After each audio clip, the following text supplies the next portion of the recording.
1:30 Smarter Living Showcase is being held in the central feature with all the latest innovations for saving money and energy for each room in your home. At the Ideal Home exhibition in London, people come and go, dreaming about new labor-saving devices, new possibilities, new designs for living. It's a fantastic product. Okay, and then you lean on it, and you get your French fries. Not everything here is a design classic, but everything here has been designed to meet a need, fulfill a desire, or simply to raise a cheer at the breakfast table.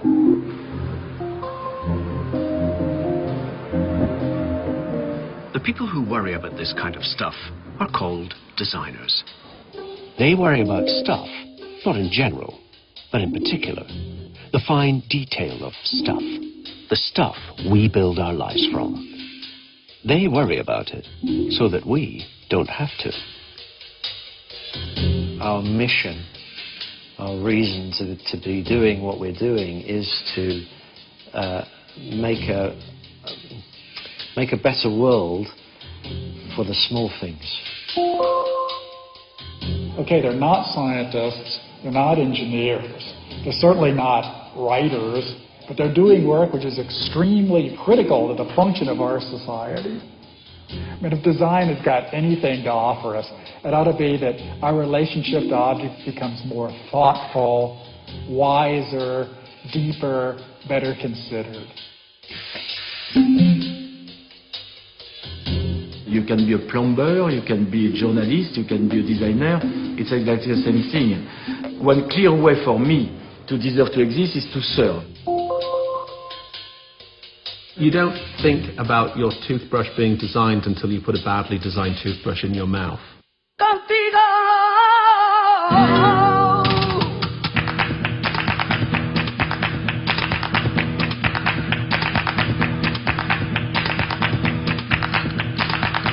So where does design come from?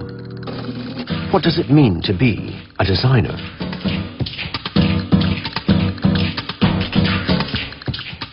What is the special nature, the genius of this thing that we call design?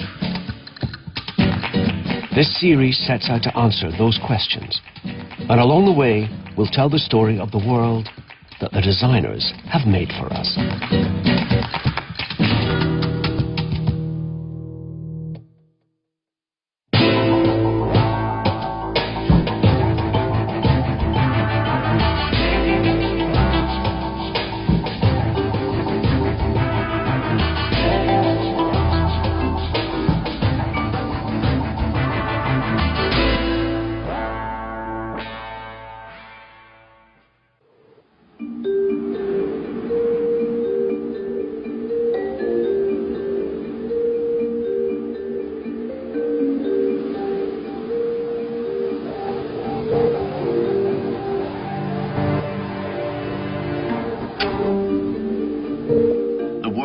A hostile place for us human beings.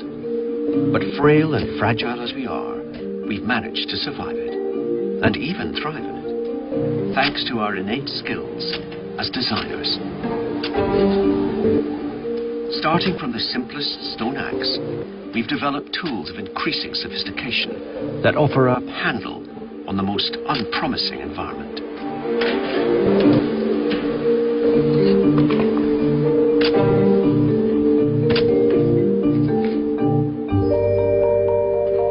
In fact, our design skills have reached such heights that these days we even manufacture facsimiles of environments which were once all too real and threatening.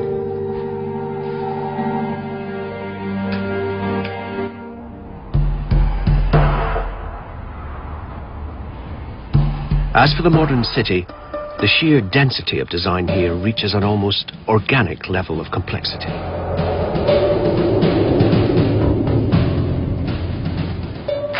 The modern city is a new kind of nature, man-made nature. It reflects back an image of ourselves through the things we have designed.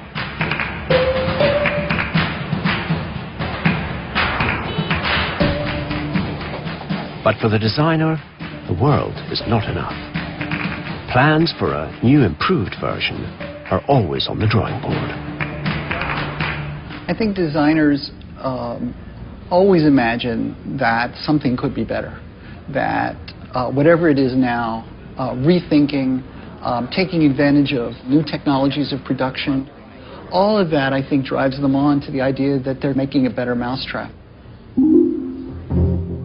This is a standard measuring cup, but the key thing is that it's made to be so that you can read it from above, and it's resting on the tabletop and it's stable. How many of us, when you put stuff in a liquid in a measuring cup, you have to then hold it up? And if it's a liquid, then it gets disturbed and you can't quite tell. And it's this kind of thing, by the way, that I love about design, because some of the problems of the world are so difficult to solve.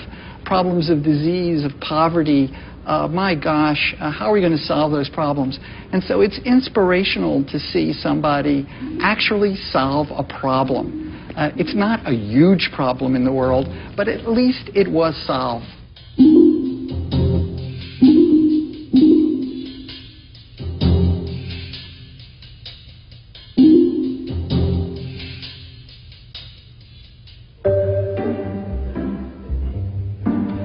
This is Dieter Rams.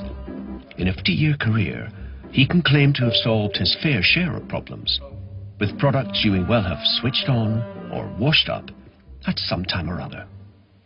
If you didn't notice them, Rams would be pleased.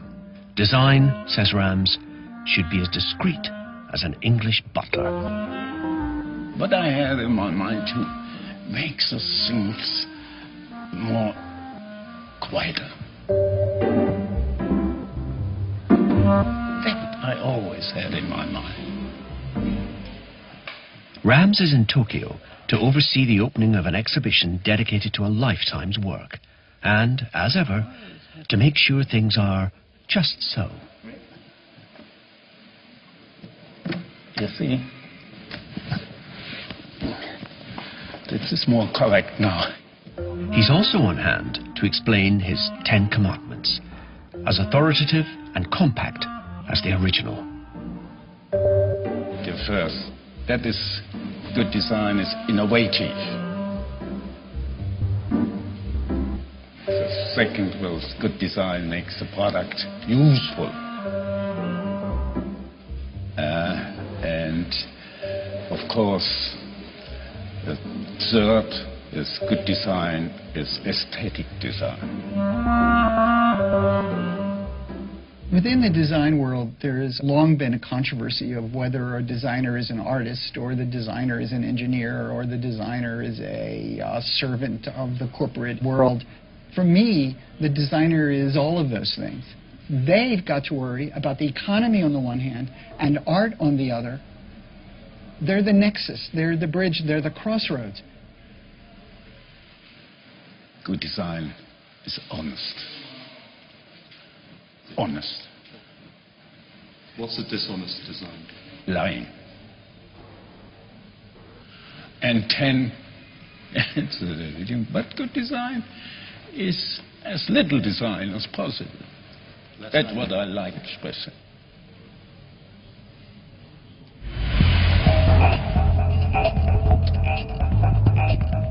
But Rams is only one voice in the world of design. There are other gurus following other commandments. Jay Mays is Ford Motors' global head of design. Oklahoma-born and London-based, Mays is ultimately responsible for the look of around 80 million Ford cars on the road today. For me, design is nothing more than a communications tool. It is a way to bend the sheet metal in such a way that it communicates the values of the brand and pulls the customers in, makes them reach in their wallet, pull out the money, and pay for the car. And design is not an analytical process. It's an emotional process. I always say if you look at the customer, go into the customer's home as an example, and you will see who they are. See that same customer driving around in their car, and that's who they want to be. The problem with people movers generally is that I always think they look as though they smell like diapers. It's essentially a very functional object. So the goal with this vehicle back in about 2004, when we started designing it, was to introduce a new design language into the Ford of Europe products, and we call that design language kinetic design. Now, kinetic design is a design language that should visually communicate the idea of the vehicle really moving even when it's standing still. A lot of people ask me if kinetic design has a function. Yeah, the function of kinetic design is to put a smile on your face.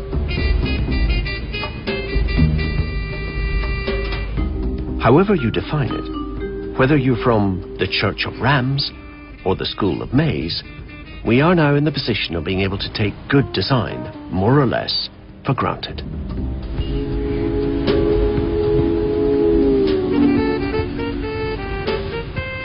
Well-designed, well-made and affordable products have become the givens of advanced capitalism, along with democracy, wireless internet access and skinny lattes. But good design is the product of a complex, rich history in which the definition of design and the role and status of the designer have changed as the tectonic plates of economics, politics and society have shifted. Capitalism, industrialization, mass production, miniaturization, new materials, new technologies, consumerism, globalization, environmentalism, war and peace, fads and fashion. The design world has mirrored every move we have made. In fact, the story of design offers an alternative history of the modern world, told through stuff. And the players in this version of history aren't politicians or revolutionaries, artists or philosophers.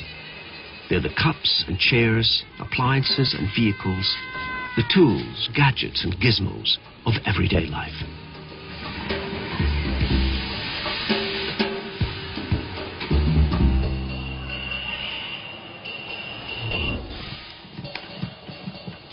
But before all that, there was this. In the story of design, this is the Garden of Eden, before industrialization and mass production divided the designing of things from the making of things.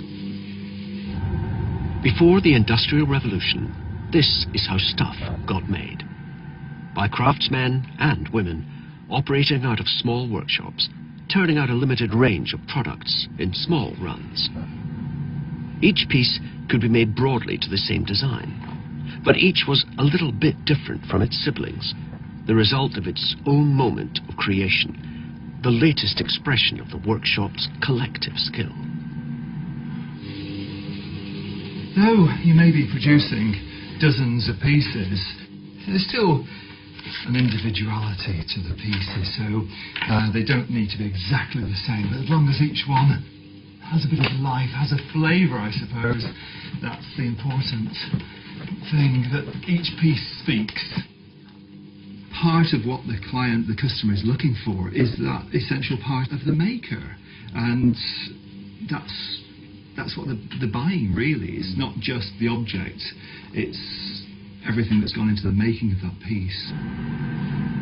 Glass can be a little surprising at times, so you think it's going to do one thing and it does something slightly differently, and people can't really tell you what it is to do. You've got to feel it and you've got to be able to do it, so you make an awful lot of mistakes before you get it right. I think one of the differences between the handmade pot and the industrial pot is about truth to materials. The clay has a life of its own, and so you have to be in sympathy with it. As you get more practice at doing different designs, then you get neater at them and neater at them. So the first ones we did were quite scruffy, and then they got a bit better, but then they went a bit too neat, so then we had to go back again and just try and make them look a little bit more. A design will evolve both from the concept through the investigation and development work, but also once we start to make a design, once we've decided on a combination and formula, the pieces will evolve. That one's, I think, the most pleasing so far, is that compared to the first of the series, this one is much more generous. I mean, it's a different pot. It's designed to be far more open and generous than the first one, but and bees, it's got some life, it's got a bit of a spring to it. It's got a couple of air bubbles in it, but hey-ho.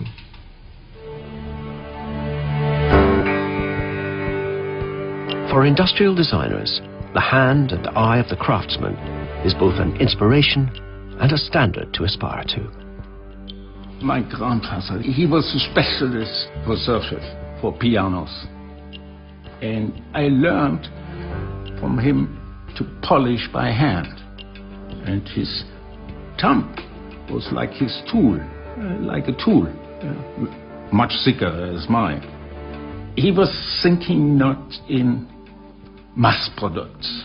And that is what we have to think today too. We have to change mass products into quality products. But controlling a multifaceted manufacturing process is more challenging than throwing a pot on a wheel. Designing for industry is based on a bold premise that the craftsman's skills can be replicated by a mechanical system in which machines act like humans and humans like machines. What happens in a mass production system is that the craftsmanship is actually transferred from the people who are physically assembling the product back up the chain away from the mass of workers who are actually doing the assembly. And the labor historians actually have a word for it. They call it de-skilling. It says we're going to take the skill away from the majority of people, and we're going to invest it in a smaller group of people who are either designing the systems or making the machinery that the mass of the people are using. Design was one of the more intriguing byproducts of the Industrial Revolution, along with consumerism, capitalism, global warming, and 2.5 centuries of social upheaval. Design's godfathers were the 18th century entrepreneurs, eager to find new ways of making more for less. The Staffordshire potter Josiah Wedgwood led the way, exploiting new machine-age production methods, some of which are still in use at the Wedgwood factory today. But keeping the customer satisfied also meant seizing on the latest management thinking about ways to organize, train, and exploit workers. Central to the new thinking was the idea of the division of labor. The Portland vase, one of Wedgwood's most celebrated technical achievements, is still made today using the same system.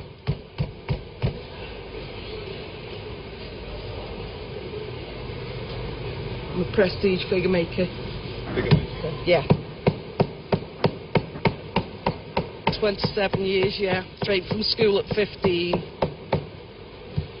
I've filled the plaster mould with clay, and now I'm just going to scrape the excess clay off so that you end up with just the figure in the mould. When I finally get the figure out, it goes to the ornamented. So someone else puts the figure on the vase? Yeah, the ornamented.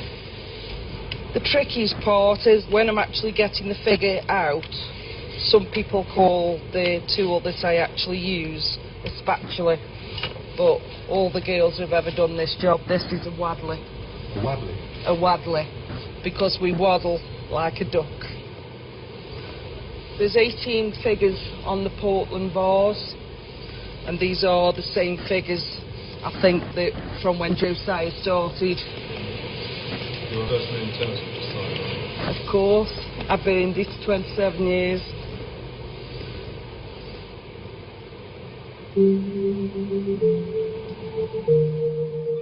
One of the other specializations created by the division of labor was the individual who would one day become known as the designer, but who in Wedgwood's day usually went under the label artist.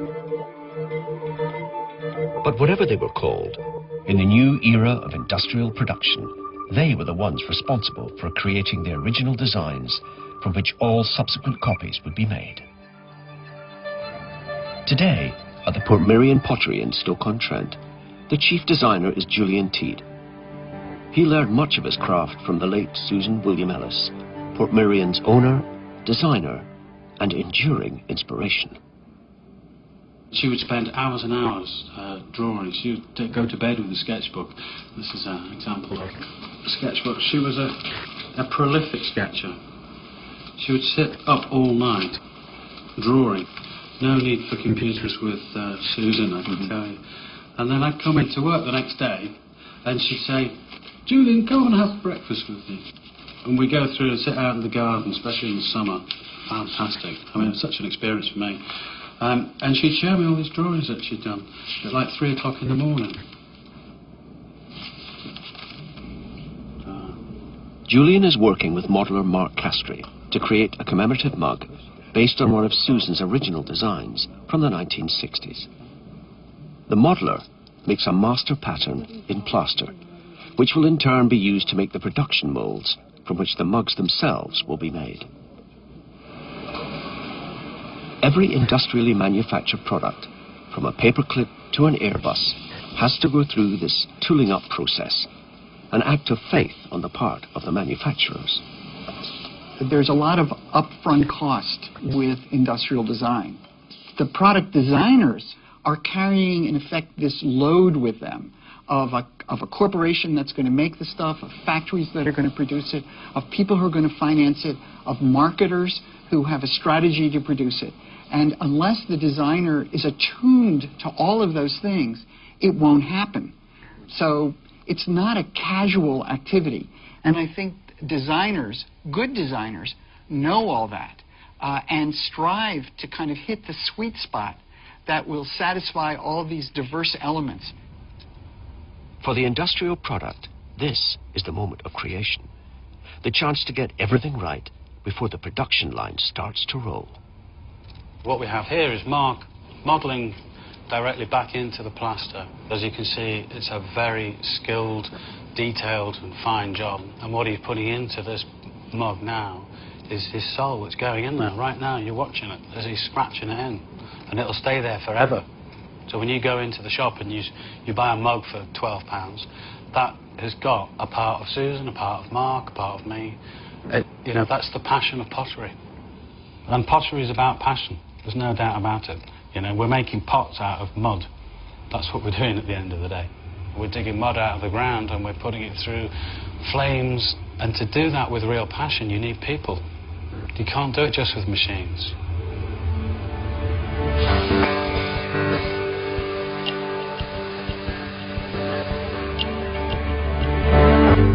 Mass production complicated ideas about beauty.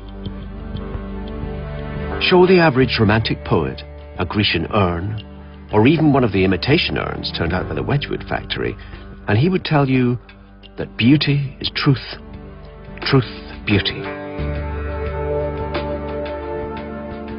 But what about the beauty of a bridge made of iron? The Iron Bridge in Coalbrookdale is an early testament to the beauty of the machine made and the truth of the mass-produced. The modern age of industrialization was allowed to speak through the Iron Bridge with its own distinctive voice.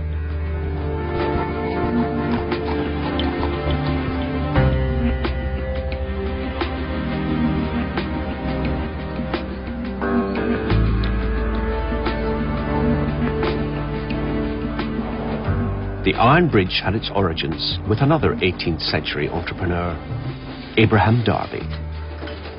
Unlike Wedgwood, he worked with molten iron rather than pliable clay.